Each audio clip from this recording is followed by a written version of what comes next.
मेरा नाम है असलम अकबानी, मोहम्मद असलम अकबानी। मैं 45 बरस से टिम्बर वेसल्स के अंदर काम कर रहा हूँ। तो जैसे कि बात कर रहे हैं आप टिम्बर मार्केट की जी, और टिम्बर मार्केट में जो डेपो मिलते हैं उसकी, तो किस प्रकार का पूरा ये मामला है, किस प्रकार का पूरा भ्रष्टाचार है, उस बारे में आप बताइए। जी, भ्रष्टाचार ये है कि 1927 का एक लॉ है और उसका कलम नंबर 66 के द्वारा फॉरेस्ट ऑफिस से इन 7 प्लाटों को गाइडलाइन देके एक परवाना दिया गया है।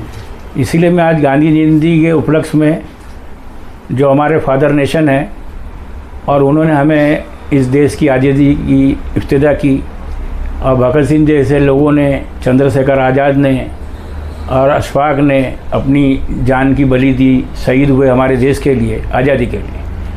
तो अब ऐसे पुराने कानून जो है उसके तहत ये इस तरह की गाइडलाइन देके इनको परवाना दिया गया है। जबकि फॉरेस्ट लाइसेंस जो है फॉरेस्ट डिपार्टमेंट 1976 में नेशनलाइज हो चुका है, उसके बावजूद भी वो पुराने कानून के तहत ये डिपो प्राइवेट डिपो गया है। तो प्राइवेट डिपो खुद का माल रखने के लिए होते हैं, जहाँ तक लॉजिक बोलता है। उसके बावजूद भी वो अनलीगल माल, टीपी जो कम रहती है 4-5 मीटर की, माल उसमें 10 मीटर रहता है, और वो यहाँ धड़ल्ले से ओपन माल अनलीगल तरीके से बेच रहे विदाउट बिल जीएसटी के। और करीब करीब 200 करोड़ का टर्नओवर है सालाना, ईयरली कम से कम। और जो आवक जावक की जो टीपी जाती है, जो माल बाहर जाता है यहाँ से नागपुर से, वो भी करोड़ों में जाता है। 400-500 करोड़ का माल यहाँ से निकलता है। तो उसका जो टीपी देने का जो प्रावधान है फॉरेस्ट डिपार्टमेंट का, फॉरेस्ट अधिकारी उसका पालन नहीं कर रहे हैं। इसी से लिए भी वो लीगल माल, जो अनलीगल माल यहाँ से जा रहा है। और जो इसके अंदर माफिया है, जो बेचने वाले हैं, ख़रीदने वाले हैं, और इसको जो माल लेके बेचते हैं, अदर स्टेट में बेचते हैं, ये सारे उसमें लिप्त है। तो ये हमने आवाज़ उठाई, मेरे भाई ने उठाई, और हमने भी उसका साथ दिया देश हित में। और हमने कई एप्लीकेशनें फॉरेस्ट डिपार्टमेंट लगाई, आरओ ऑफिस में लगाई, तब भी उन्होंने कोई उसका सुनगुन नहीं ले रहे।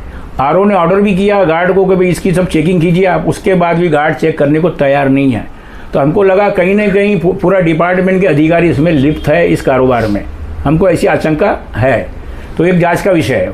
किस अधिकारी की आप बात कर रहे हैं, वो अधिकारी का नाम, उसका पद क्या? हाँ, ये अधिकारी जो यहाँ पर आरओ जो है राउंड ऑफिस में 2 है लकड़गंज डिवीज़न में। तो मौजूदा दौर में एक राउत साहब है, दूसरे आरओ जो है वो उमेश साहब है, और उनके अंदर 4 जो है गार्ड आते हैं। और ऐसी आरओ जो है कापसी में भी है 2, और एक है कलमना में।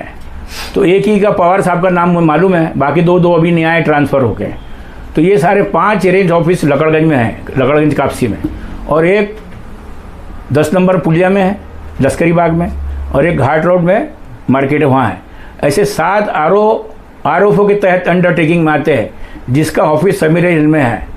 तो मेरे हिसाब से जहाँ तक वो आरओ का नाम मुझे मालूम, आरएफओ का वो मैडम है, यानी वैरागढ़ मैडम, उसके अधीन ये सारे आरओ और गार्ड आते हैं। और ये प्लाटों की जो चेकिंग होती है, सारे रजिस्टर जो भी नियम वाली है उनकी, वो सारे के सारे वो आरएफओ के अंदर आते हैं, समीर हिल के। वो आदेश देंगे तो ये आरओ और ये सब चेक करेंगे।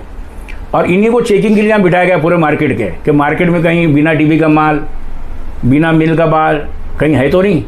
ये ड्यूटी है। और हमने उनको ड्यूटी सुझाया है कि भाई देखो, इसके पहले 2 गाड़ी अनलीगल पकड़ी गई है यहाँ पे, और जिस पे एफआईआर भी डली, और आज वो न्यायालय के अंदर वो केस मौजूद है। और ये अनलीगल माल बिकने वजह से एक ईमानदार जो व्यापारी है उनको फ़र्क पड़ता है। मैं भी खुद 45 साल से इस कारोबार के अंदर मौजूद हूँ, और मेरे भाई भी। तो हम जो डिपो से शासकीय माल जो खरीदते हैं, उन व्यापारियों को तकलीफ हो रही है कि अनलीगल जो टीपी का माल आ रहा है, बिना बिल से जो माल बिकता है, तो उनका 18% तो वैसे ही बच जा रहे हैं, और हमको हमारे कारोबार में 18% ज़्यादा लग रहा है। और उनको बिना टीपी का माल कम में मिल जा रहा है। हमको जो 1000 रुपये में मिलता है वो उनको 500 मिल जाता है। तो वो सब माल सस्ते में बेच रहे हैं। तो ऐसे माफिया जो लोग हैं, काटने वाली भी है, बेचने वाली भी है, और वहाँ से जो तस्कर लाने वाली भी है, ये सारे पूरा एक माफिया जुड़ा हुआ है। और कहीं ना कहीं अधिकारी इसमें लिप्त है।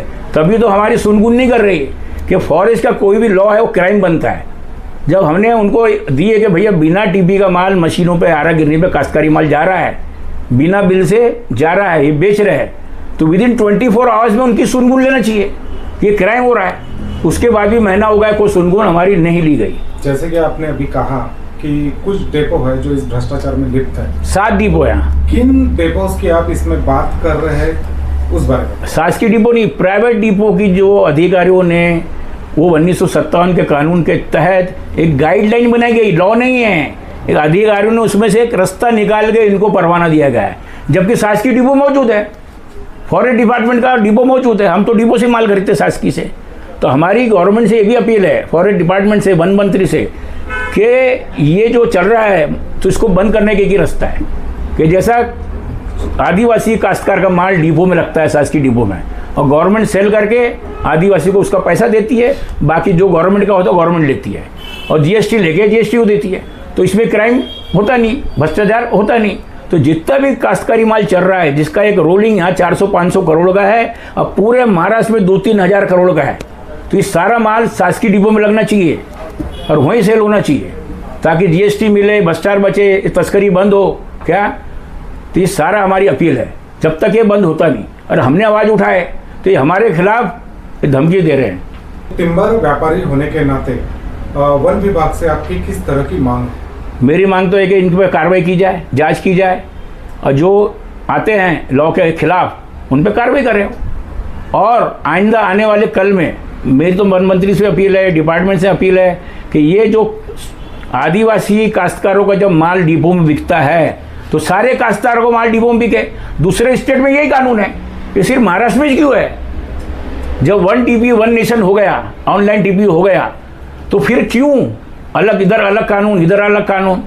तो इसमें क्या, काश्तकारों को भी अच्छा पैसा मिलेगा गवर्नमेंट अगर बेचेंगी तो, और गवर्नमेंट को कीमत मिलेंगी। कई डिपो तो गवर्नमेंट के बंद पड़े हैं, बैठे बैठे अधिकारियों को तनख्वाह दी जा रही है, वो सारे डिपो में माल जमा कर दो, वहाँ बेचो। क्या? ये हमारी अपील है।